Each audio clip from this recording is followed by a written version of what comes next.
Africa et c'est un réel plaisir pour moi d'être là aujourd'hui encore pour partager ça. En fait, au sein d'Africa Group, notre structure qui est chargée de faire la promotion de l'entrepreneuriat, où les gens viennent avec leurs idées et on les aide à avoir une start-up à la fin, à la sortie. Les jeunes arrivent avec une crainte parce qu'ils se disent qu'en partageant leurs idées, en partageant leurs projets, il y a une susceptibilité de voir leur projet être dupliqué par d'autres personnes, qu'on leur pique les idées. Donc aujourd'hui, on vient grâce à cette vidéo leur dire, essayer de les rassurer en fait, leur dire que quelque part, c'est pas l'idée.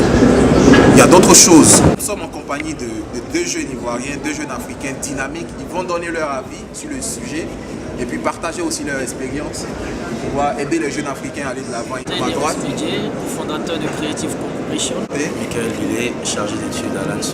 Merci Alain. Moi, de mon point de vue, pour ce qui est du partage de l'expérience, je pense que c'est quelque chose d'assez intéressant. Déjà, quand on regarde dans le monde de l'informatique, de l'IT, il y a deux cultures qui s'affichent. Il y a le monde de l'open source et il y a le monde des éditeurs qui sont fermés dans leur environnement. Et on constate que le monde de l'open source évolue très rapidement comparé à celui où les constructeurs préfèrent rester dans un vase clos et puis gérer leur système. Quand vous regardez aujourd'hui BlackBerry est en train de chuter. Aujourd'hui, l'OS de BlackBerry n'est plus soutenu. Pourquoi? Parce qu'ils ont mis en place un système où ils ne partagent pas l'information. Android, aujourd'hui, a pris tout le marché. Ils ont, je dirais, 70% du marché des smartphones. C'est un environnement qui est ouvert. Donc, de par le monde, chacun communique.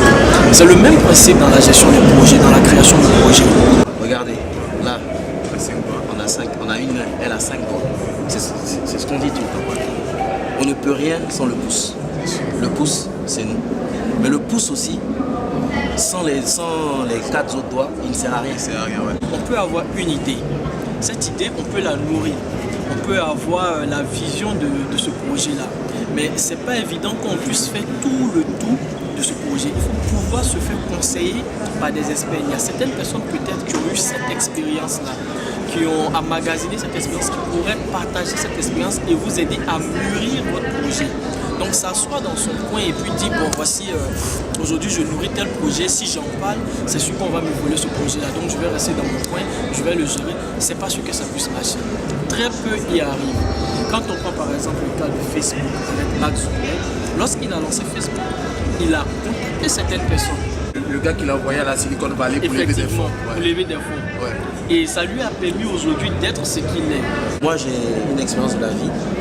On va dire, j'ai monté une association humanitaire qui s'appelle Hip Human. Cette association-là, elle se base sur quoi? Le but est d'aider les enfants africains à évoluer, mais tout en organisant des événements pour des ONG qui sont beaucoup plus connues telles que Action contre la faim, Médecins sans frontières, qui peut comporter notre message. Mais mon idée, si je ne la partage pas avec Médecins sans frontières ou Action contre la faim, les autres associations, en fin de compte, je ne peux pas atteindre mon but. Moi, quand je prends le cas de notre plateforme Kenner qui est un réseau social de commerce, à la base, c'est un développeur solitaire qui l'a fait, il s'appelle Yao Jean-Marie. Et un jour, dans nos échanges sur les réseaux sociaux, il m'a contacté, il m'a dit, ben tiens, voilà, j'ai une idée, je vais mettre en place un site où on pourra acheter et vendre facilement. Quand il m'a expliqué le principe de son site, je lui ai dit, mais attention, tu es en train de révolutionner le e-commerce.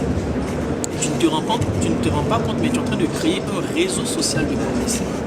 Donc cette expression réseau social de commerce est partie de l'idée que j'ai eue lorsqu'il m'a présenté son concept. Et puis ben voilà, et on a décidé de s'associer parce que j'arrivais à comprendre sa vision et mes idées venaient en appui sur ce qu'il avait prévu en amont et on a décidé ensemble de s'associer. Et cette association a créé notre force, on a bâti Kenner. Aujourd'hui on a monté la structure Creative Corporation qui pilote Kenner qui est utilisée dans plus de 15 pays en Afrique. Donc c'est dit quoi, si ce dernier était resté sans partager son information, c'est pas sûr qu'il aurait capitalisé. Je ne dis pas qu'il n'aurait pas réussi à capitaliser. Mais je peux rester là, moi seul, à mener mes actions de mon côté pour essayer de les toucher, mais en attendant, je n'ai pas le réseau. Je peux aller toucher une personne, 2 personnes, mais ces gens-là qui, eux, ont le réseau, peuvent encore me permettre de taper plus haut. Et c'est grâce à ça aussi que moi, de mon côté aussi, je prends de l'expérience, je m'aguerris et ça me permettra de développer encore d'autres idées. Parce que comme on dit, l'appétit vient en mangeant. Des propositions, des idées venant d'horizons différents, des points de vue vus sous d'autres angles permettent de mûrir conséquemment un projet. Rester là dans son coin à se concentrer sur son idée, se dire que voilà, si je partage, je vais me faire voler mon idée. En fin de compte, on n'évolue pas soi-même, on se plante. J'invite les uns et les autres à se rapprocher des personnes bien outillées, bien organisées, qui pourraient les coacher et les accompagner dans le processus de maturation de leurs différents projets. De nos jours, avec toutes les technologies qui s'offrent à nous, tous les réseaux sociaux, quand on parle de sociaux ou du social, ça implique automatiquement minimum 2 personnes. Sinon, on ne fait pas de social. Donc, de nos jours, avec tous les TIC, on est dans une communication qu'on appelle 360. Il faut savoir faire tourner les informations, partager son information avec tout le monde. Et au final, pour constituer un noyau qui nous permettra de justement construire un fruit autour, mettre de la chair autour. Pour ce qui est de la jeunesse africaine et particulièrement la jeunesse ivoirienne, l'avenir est à nous. Merci. Alors tout est clair. Nos 2 intervenants ont été clairs. Quand on partage, on reçoit. Quand on partage, on acquiert. Quand on partage, on devient meilleur.